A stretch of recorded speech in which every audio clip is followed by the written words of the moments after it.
Assalamualaikum warahmatullahi wabarakatuh. Bagaimana kabarnya anak-anakku?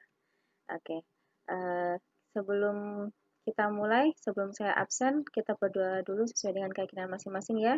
Tolong Mas Elvin dipimpin doa. Terima kasih. Oke, setelah doa saya mau absen dulu ya. Di sini Bima, Ella, Elvin, Lia, Reza, ya. Alhamdulillah kalau sudah lengkap. Oke, setelah saya absen ini, nah saya mau bertanya ini.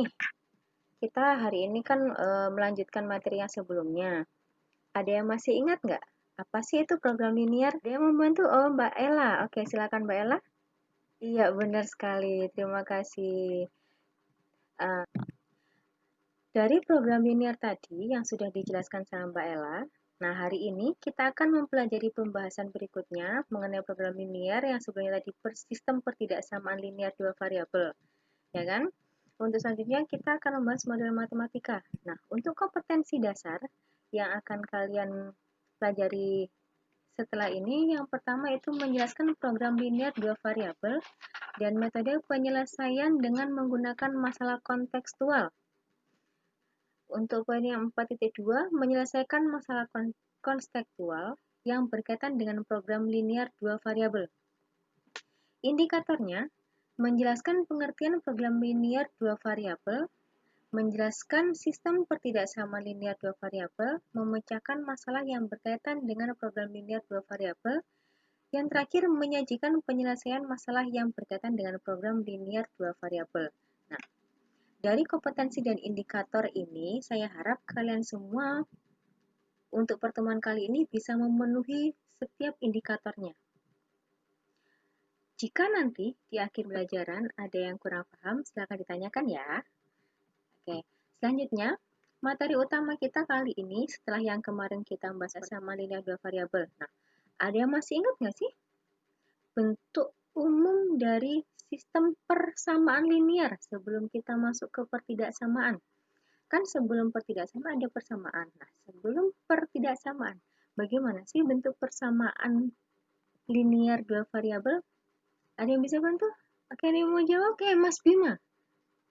Iya, terima kasih. Benar sekali membahas program linear. Saya mau kalian mendiskusikan sebuah permasalahan sehari-hari. Nah, dalam kehidupan sehari-hari, banyak kan permasalahan mengenai pengoptimalan seperti meminimumkan ongkos atau memaksimalkan laba. Tadi sesuai dengan pengertian program linear sendiri yang sudah dijelaskan oleh Mbak Ella. Nah, carilah satu permasalahan dalam kehidupan sehari-hari yang melibatkan pengoptimalan. Nah, silakan cari, saya beri kalian waktu, pikirkan atau cari sebuah permasalahan dalam kehidupan sehari-hari yang berkaitan dengan masalah pengoptimalan. Oke, ada yang mau mengungkapkan pendapatnya terlebih dahulu? Ya, Mbak Salwa, silakan. Oke, terima kasih, benar sekali. Atau yang lain nih, ada yang mau berpendapat lain selain Mbak Salwa? Oke, Lia, silakan. Oh, sip, pinter sekali, benar-benar. Nah, banyak sekali contoh mengenai program linear dalam kehidupan sehari-hari, ya kan? Oke, dari permasalahan yang sudah diungkapkan oleh teman-teman kalian, nah, tadi sebelumnya kan Bima sudah menerangkan sedikit bahwa persamaan itu ditandai dengan sama dengan dan pertidaksamaan ditandai dengan lebih dari sama dengan, kurang dari atau kurang dari sama dengan. Nah, pengertian dari sistem pertidaksamaan linear dua variabel itu sendiri adalah suatu sistem gabungan dua atau lebih pertidaksamaan linear yang memuat dua variabel dan masing-masing variabel itu berderajat satu. Pertidaksamaan linear memang sebenarnya mirip dengan persamaan linear dua variabel, hanya saja di tandanya, tanda penggantinya. Kalau persamaan tandanya sama dengan, kalau pertidaksamaan ada 4 tandanya. Lebih dari sama dengan, kurang dari atau kurang dari sama dengan. Nah, bentuk umum dari pertidaksamaan linear dua variabel di sini AX ditambah BY kurang dari C atau tandanya yang tadi kurang dari diganti dengan 4 tanda tadi. Nah, dengan syarat A, B, C merupakan elemen bilangan asli dan AB keduanya tidak boleh 0, sedangkan X dan Y sebagai variabel. C itu berlaku sebagai konstanta. Oke. Nah, pembahasan mengenai model matematika. Nah, setelah kalian semuanya memahami mengenai persamaan dan ketidaksamaan, bedanya apa, kita akan membentuk dari sebuah persamaan ini. Misalkan kalau kita ketemu soal cerita. Nah, dari soal cerita itu, kalian dituntut atau diminta tentukan model matematika dari permasalahan sehari-hari yang tadi sudah disampaikan oleh teman-teman kalian di awal. Nah, model matematika itu sendiri merupakan pembentukan sistem pertidaksamaan linier ke dalam persamaan linier, dinamakan pemodelan matematika. Di dalam pemodelan matematika itu, masalah program linier terdapat dua macam fungsi. Yang pertama, yaitu fungsi tujuan atau fungsi objektif, atau objective function, dan kendala atau batasan atau constraint. Nah, di sini kalian dituntut untuk memiliki karakter dalam kegiatan sehari-hari. Kalian dapat mengaplikasikan pemecahan masalah dengan menggunakan model matematika. Tadi kan sudah diberikan contoh ya, permasalahan yang di kehidupan sehari-hari yang sudah disampaikan mengenai masalah pengoptimalan dan lain sebagainya. Di situ kita bentuk menjadi model matematika. Nah, di sini saya punya contoh. Pemecahan masalah dengan menggunakan model matematika. Sebuah pabrik roti memproduksi dua jenis roti, yaitu roti isi coklat dan roti isi keju. Pembuatan satu buah roti isi coklat memerlukan 6 gram terigu dan 5 gram mentega. Sedangkan untuk satu buah roti isi keju memerlukan 4 gram terigu dan 5 gram mentega. Keuntungan Rp50 per buah dan roti isi keju Rp400 per buah. Bahan yang tersedia adalah 240 gram terigu dan 250 gram mentega.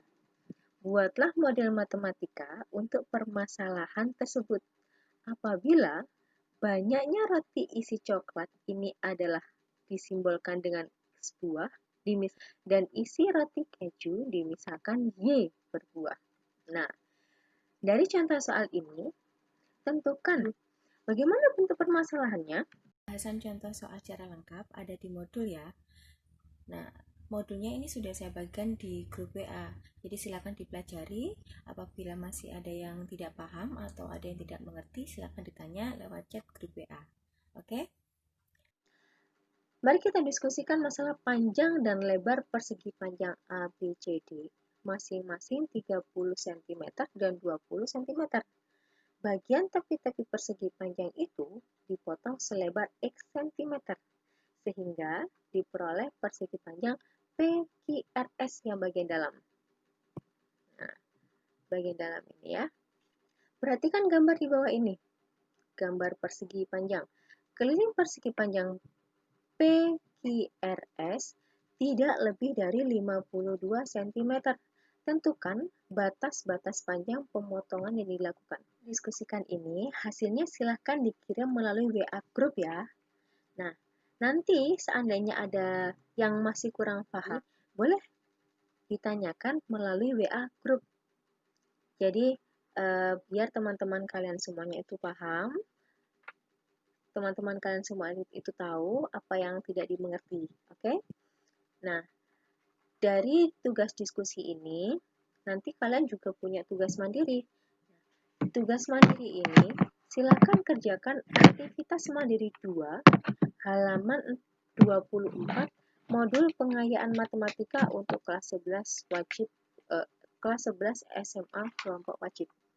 Nah, ini untuk tugas mandiri ya. Tugas diskusinya silahkan nanti dikumpulkan, difoto hasilnya, terus kirim ke WA group. Untuk tugas mandiri, kita kan setiap minggunya kita ketemunya satu minggu satu kali.